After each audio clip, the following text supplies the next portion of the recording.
인천에 역까지 30초 초역세권 빌라 물건 플러스 인근의 초중고를 전부 다 이용할 수 있는 방 3개 빌라 물건이 지금 핸드폰 가격도 안 되는 170만원까지 폭락을 해버렸습니다. 지금 감정가 1억 2천만원에서 지금 1%까지 떨어져 버린 빌라 물건인데요.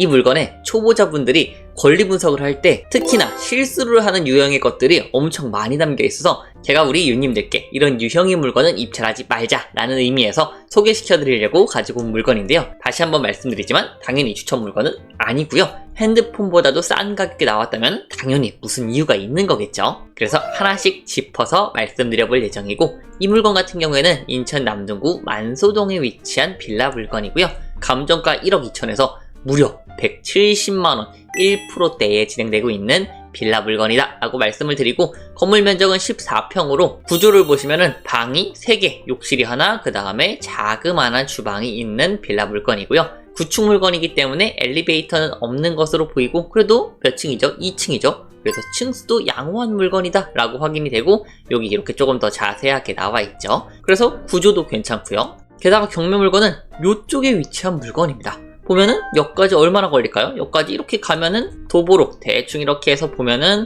100m 거리, 뛰면은 10초면 이동이 가능하겠죠? 그래서 이쪽에서 출발을 해가지고 이렇게 이동을 해서 옆으로 가면은 바로 여기 있습니다. 그만큼 여기 가까운 위치에 있는 빌라 물건이고요. 게다가 빌라를 보시면은 구축 물건인데도 불구하고 주차할 곳이 마련되어 있습니다. 그렇기 때문에 이런 부분도 구축 빌라에 엄청나게 큰 장점이 있다라고 말씀드릴 수가 있겠고, 학군 또한 초등학교, 중학교, 고등학교, 그리고 아래쪽에도 초등학교가 있어가지고 초중고가 전부 다 이쪽에서 도보권으로 이동이 가능한 위치에 있다라고 확인이 되죠.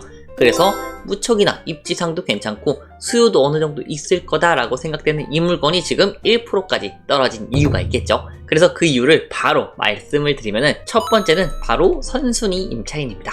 지금 이 물건이 8천만원 약간 왔다 갔다 하는 시세거든요. 우리같이 경매하는 사람들은 이런 물건 살 때 실거주가 아니라 단기 투자로 많이 들어가실 물건인데요.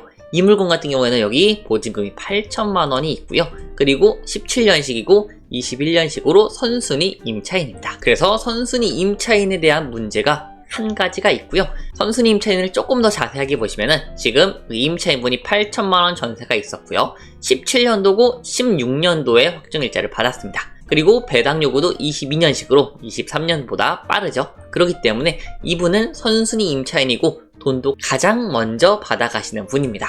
그렇기 때문에 8천만원보다 시세가 높으면은, 그것도 조금 많이 높으면은 입찰을 할 만하겠죠. 하지만 시세가 조금 애매한다는 부분, 그리고 선순위 임차인 부분이 있어서 낙찰자가 물어줘야 된다는 부분이 한 가지 주의사항이고요. 이 선순위 임차인 놓치셔서 미납을 정말 많이 하고 있습니다. 그래서 선순위 임차인 있는 물건 놓치시면 안 되고, 두 번째, 선순위 임차인과 거의 비슷한데 보시면은 외국인 분이 거주하고 있습니다. 근데 그분은 언제 입주했죠? 18년도 4월 24일에 입주를 하셨습니다. 전입신고를 한 거예요. 실제로 입주했는지 아니면 보증금이 얼마인지 모르겠지만 일단은 이분 또한 21년도 가압류랑 비교해보면 누가 더 빠르죠? 이분이 더 빠른 겁니다. 그렇기 때문에 이분의 보증금이 얼마가 됐는지는 우리는 알 수가 없어요. 하지만 이분의 보증금이 1000만원이다. 그럼 우리가 낙찰대금 이외에 플러스 1000만원을 물어줘야 된다는 겁니다. 그러면은 이 물건이 170만원까지 떨어져서 이거를 그냥 200만원에 받았다고 가정해볼게요. 핸드폰밖에 안 되는 가격으로 받았습니다. 근데 일단 물어줘야 될 돈이 대략적으로 7,800만원 정도 있죠. 법원 경매 비용이랑 당해세도 임차인보다 빠르면 먼저 받아가는데, 계산하기 조금 편하게 간단하게 한번 계산해볼게요. 일단 8천만원을 물어줘야 되고요. 플러스 여기에 이분의 보증금이 얼마가 됐는지 모르겠지만 이것도 물어줘야 됩니다. 그러면은 8천만원 플러스 알파가 됐기 때문에 이런 물건 같은 경우에는 사면은 문제가 생길 수밖에 없겠죠. 이런 부분이 있기 때문에 아무도 입찰을 안 했다라고 보시면 될 것 같고요. 그리고 이분 같은 경우에는 뭔가 살고 있을 것 같다라는 생각도 조금 듭니다. 그래서 이런 부분에 대한 문제가 있다라고 꼭 기억을 하시고요. 그리고 세 번째 문제가 있습니다. 세 번째 문제는 바로 현황이 뒤바뀌어 있다는 건데요. 우리 건축물 대장, 건축물 현황도 같은 경우에는 국가에서 발급을 받죠. 그러면 그거를 공적 장부라고 합니다. 쉬운 예로 우리 가족관계증명서 아니면 등기부등본, 초본 이런 것들 있죠. 그런 게 전부 다 공적 장부예요. 국가가 공공적으로 공식적으로 갖고 있는 장부가 공적 장부라고 하는데요. 그 공적 장부와 실제 현황과의 차이가 있으면 그거를 공부상의 차이라고 합니다. 이거는 공부상의 차이가 있는 물건이에요.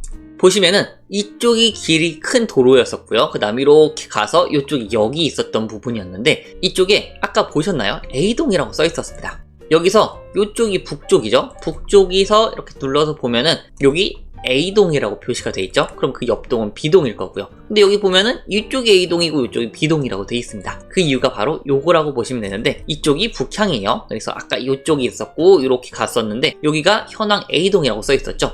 근데 실제로는 공부상에서 여기가 B동이라는 겁니다. 그리고 여기가 A동이라는 소리예요.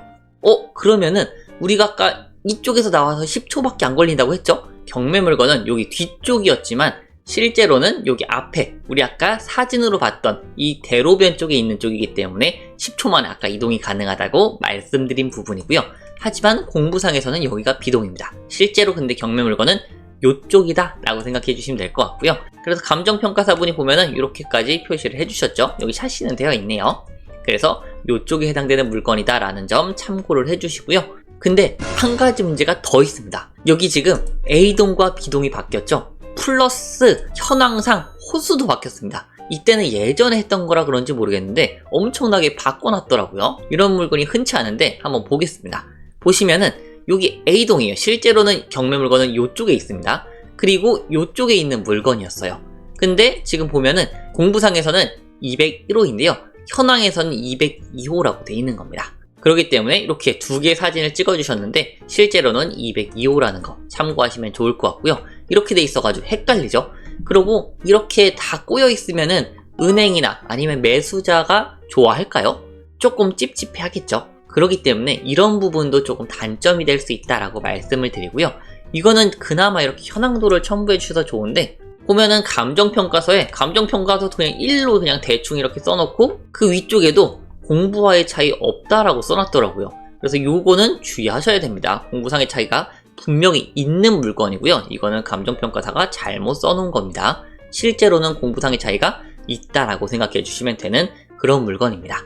그렇기 때문에 선순위 임차인 있죠. 미상의 선순위 임차인 있죠. A와 B동 바뀌어 있죠. 그 다음에 호수까지 바뀌어 있는 엄청 까다롭지는 않지만 계속 거슬리게 하는 무언가 거슬리게 하는 그런 빌라 물건이기 때문에 입찰을 아무도 안 해서 핸드폰보다 싼 가격인 170만원까지 떨어져 버린 것입니다. 그래서 역도 가깝고 입지도 괜찮고 살기에도 나름 나쁘지 않을 것 같은 아까 샤시도 돼 있었죠. 그런 물건인데도 불구하고 권리분석을 잘못하게 되면은 미납을 할 수밖에 없게 되기 때문에 우리 유님들은 권리분석 때문에 미납하는 일이 없었으면 좋겠다라고 말씀을 드리고요. 그리고 추가로 빌라에서 특히 실수를 많이 하는 부분 하나 더 말씀을 드리려고 하는데요. 건축물 대장에서 용도를 확인하셔야 됩니다. 빌라 같은 경우에는요. 아파트는 1층부터 20층까지 돼 있는데 갑자기 11층이 근린생활시설이거나 의원일 리는 없겠죠. 근데 빌라는 있습니다.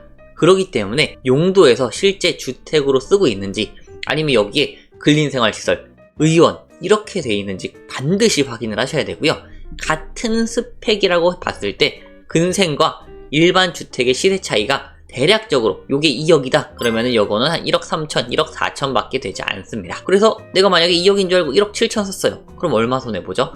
이미 낙찰 받을 때부터 4, 5천, 3, 4천만원 손해보고 시작한다는 겁니다. 그렇기 때문에 건축물 대장에서도 반드시 용도를 확인하셔야 된다. 이게 빌라 입찰하실 때 특히나 또 자주 실수하는 부분입니다. 그래서 이런 거는 잘못 받으면 몇 천만 원씩 날리는 부분이기 때문에 이 부분도 꼭 체크를 하셨으면 좋겠습니다. 정리해보면은 좌우 호수 바뀐 물건에 대해서 봤고요. 그리고 용도상 실제로 주택인지 근생인지 확인하는 거 말씀을 드렸고요. 그리고 선순위 임차인에 대해서도 말씀드렸고요. 그 다음에 미상의 선순위 임차인 있으면은 그것도 낙찰자 인수가 될 수 있다 라고 말씀을 드렸습니다. 그래서 우리 유님들은 이런 복잡한 물건 대신에 안전하고 그리고 바로 입찰 들어갈 수 있는 물건만 입찰하시길 바라겠고요. 제가 네이버 프리미엄 콘텐츠에서도 안전하고 바로 입찰 들어갈 수 있는 이런 물건은 다 제외하고 안전한 물건만 선정해 놓으니까 그런 물건들만 입찰하셔도 충분합니다. 그런 물건들을 보실 수 있는 방법은 제가 고정 댓글란에 놨으니까 참고해 주시면 좋을 것 같고요.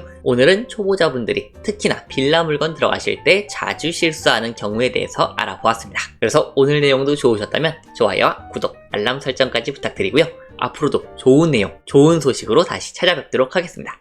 감사합니다.